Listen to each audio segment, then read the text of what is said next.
We start the next leg of our journey with Captain Ahmed at the helm and a warm wind at our back.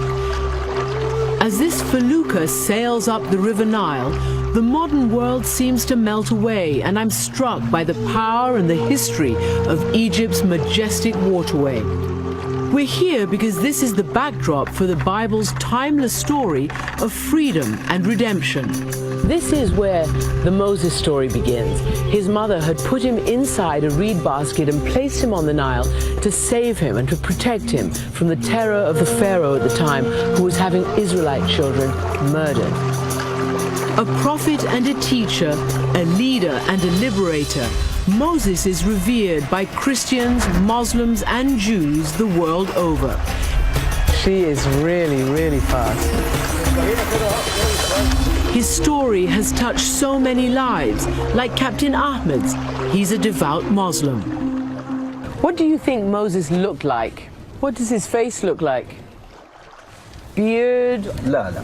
Without a beard. Without a beard? Yeah, it's little, but it's not big. Not big.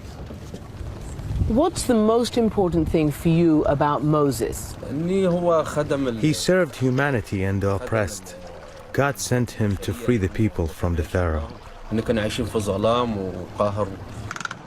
Well, if I'm a slave and I've got a brutal master and somebody's telling me about a guy who set his people free, I like that guy. I really do. The Bible tells us the Israelites were enslaved because the Pharaoh was worried that they had become too mighty in the land of Egypt. At a certain point, the Jews became so numerous that Pharaoh said, we're going to have a demographic problem soon. There are going to be too many Jews. Pharaoh then ordered the women whose job it was to bring Israelite babies into the world to immediately kill any boys they delivered, but 2 refused. It is supposedly the first written instance of any civil disobedience. So it's really important what the midwives did. First of all, it allowed Moses to be born, and it sets into motion the story of the Exodus. But it's also an instructive moment. As Martin Luther King wrote in a letter from Birmingham jail, there are just and unjust laws, and when we encounter an unjust law, we are obligated to disobey it.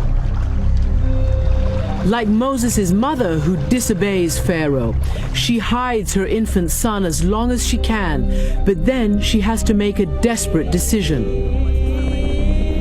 As you look at the modern Nile, it's hard to imagine this heartbreaking scene from a story set more than 3,000 years ago. But just across the river, we find a more accessible window on this past. What are we doing here? It's kind of kitsch, isn't it? A little bit, but the educational value of this place is significant. Yeah.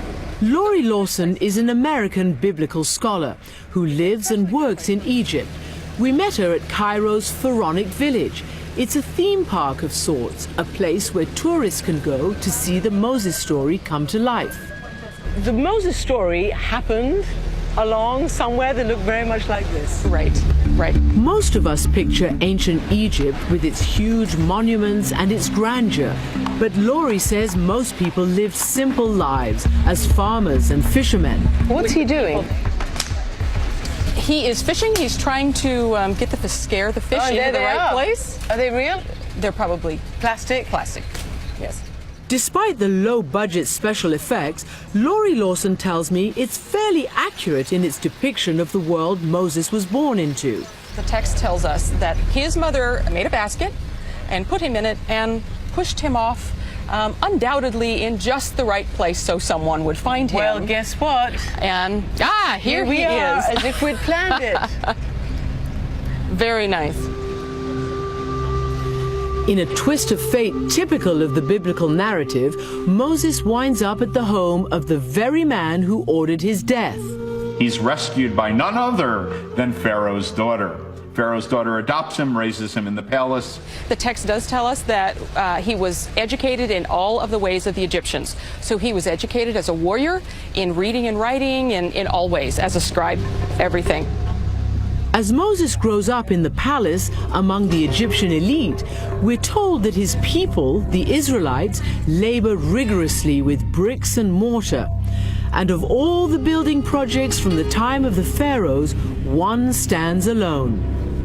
We're driving through quite a bleak part of Cairo, really very ungrand, if you like.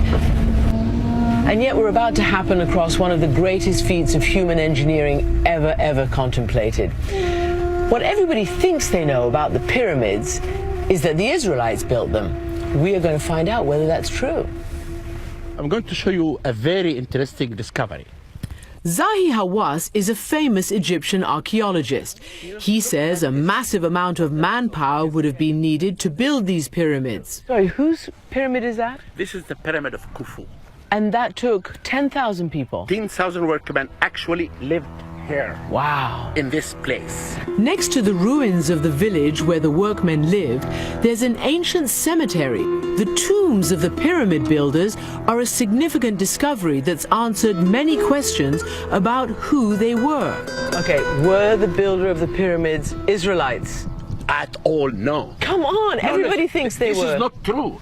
This is the idea that maybe you think about it because you never studied anything. Because while Zahi is setting me straight, oh, can we go in here? My son Darius is checking out one of the tombs. That's his son who wants a bird. And he gets a bird. See, and now the story's over. Maybe we should leave the hieroglyphics to the experts. But before Dr. Hawass takes me into the tomb, a friendly warning. this tomb, it has a curse inscription. I don't want to go in then. And now I will take you, because if you will switch what I'm talking in this program, the curse of the pharaohs will rest on you. Come with me. Inside the tomb, he shows me evidence that the pyramids were not built by the Israelites. If you look at the name of this guy, it's an Egyptian name. Got it. And all the names that found in every tomb here, completely Egyptians. And Hawass says the way the workers were buried also provides evidence that they were not slaves. He believes they were simply poor laborers who paid their taxes by toiling for the pharaoh. A tomb of a poor man who has nothing. He built a mud brick tomb, and beside him a pottery jar to have a beer in the afterlife. Beer were invented in ancient Egypt. They had Michelob and Heineken in that time. The idea that the pyramids were built by Israelite slaves is a popular misconception. But Dr. Hawass says there is evidence that the Israelites did work on other building projects in ancient Egypt. And they were participating in the construction of temples. Which was? How many years after that? Later, like 900 years from now. The Bible tells us that even though Moses is learning to be an Egyptian, he can see that his people are suffering, and he never forgets where he came from. He sees a moment in which an Egyptian taskmaster abuses an Israelite slave. Moses has some anger management issues. He beats an Egyptian to death, and he sort of looks around and hides the guy in the sand, right? He thinks he's gotten away with it. But the Pharaoh hears about what happened, and he tries to have Moses killed. Well, now he's a wanted murderer. He flees far from his family, far from Egypt. Moses heads into the unforgiving Sinai desert, where he has a date with destiny. Little does he know he's about to get the call-up of a lifetime.